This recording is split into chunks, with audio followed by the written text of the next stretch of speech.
House. The Political Insider. President Trump is urging and pressuring Senate Majority Leader Mitch McConnell to utilize the nuclear option, to utilize 51 votes in passing much of his agenda.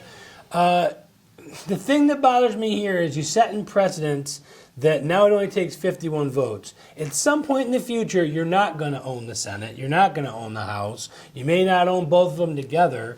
And now you've just set up a situation, just like what Harry Reid did for the Supreme Court nomination, where you don't need a majority of the votes to pass things like this. And filibusters have been thrown out the window. You don't need the 60 votes now. You just need 51. Correct. And no filibuster.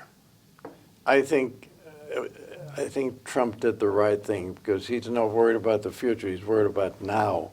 If he had, it would have bogged down otherwise. If he had gone along and says, no, we're going to fight it, we're going to, nothing would have happened. At least this way, we got a man on the Supreme Court by going to the 51 because we have 52 senators, Republicans, who voted for him. So we barely just got this guy in. And so he's talking about his health care proposal, and he's talking about taxes, and he's talking about all the other agenda items he's going to have. With friends like John McCain, Lindsey Graham, Susan Collins, and a host of others, can you even count on 51 at this point? You see, the thing is, we are a country that still believes in the democratic principles. If Trump was really tough and called for a force majeure, which will never happen. Force majeure means, okay, I'm taking over. We're in a state of crisis. We're temporarily dismissing Congress, and we're moving forward. Now, this probably wouldn't happen here in this country, but it's almost going to take something of that nature in order to move forward. Because right now, what I'm seeing in Washington, including the White House, is there's no real progress being made. They were going to pass it to health care, and they were going to redo it. You got the tax situation, you got the import-export situation, you've got all kinds of things waiting to happen, and they're not happening. And the biggest thing is, I'm a great advocate of infrastructure upgrading. We're letting this country go to hell in a handbasket as far as our internal structure is concerned. Montana was a big bellwether, so on, quote unquote, for Democrats, which they thought this could be an outlier for what would be in 2018.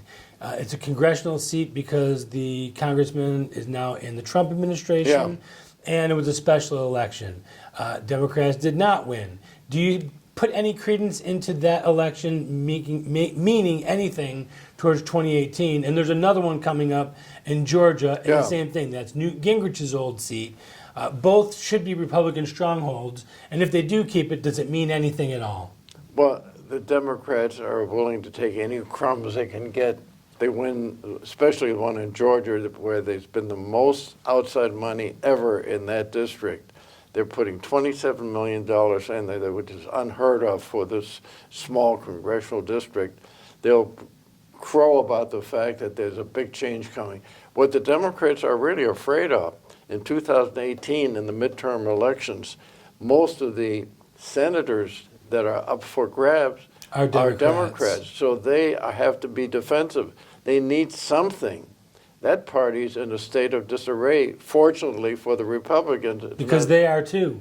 Yeah, they are too, but they are worse. The Democrats are in much worse shape than the Republicans. So Montana, even if the Democrats would have won that seat, you wouldn't have seen it as being any kind of point towards the next election. I'm sure the media would have made the most of it, saying Democrats are making a big comeback. They would have taken this little congressional district and saying, we're reversing things now. Things are going to be better for us. And look at how bad Trump's doing. He's dragging down everybody else, down ticket on, exactly. on down. Sure. And the same thing with Georgia. That's exactly correct.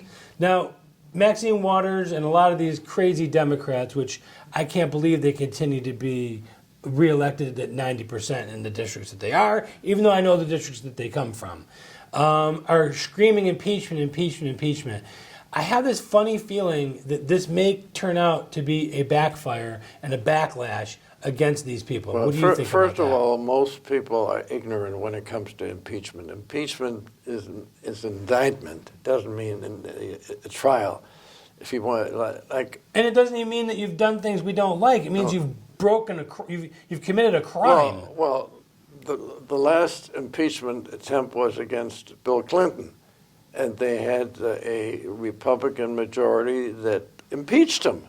So they indicted him, but they never had a chance. They would have taken 2/3 votes of the Senate in order to go along with it, and then 3/4 of the states would have had to go on. Impossible. So, do you think this is going to be a backfiring issue for these Democrats? I think the Democrats are in a real bad. The only thing that the Democrats have going for themselves are the Republicans.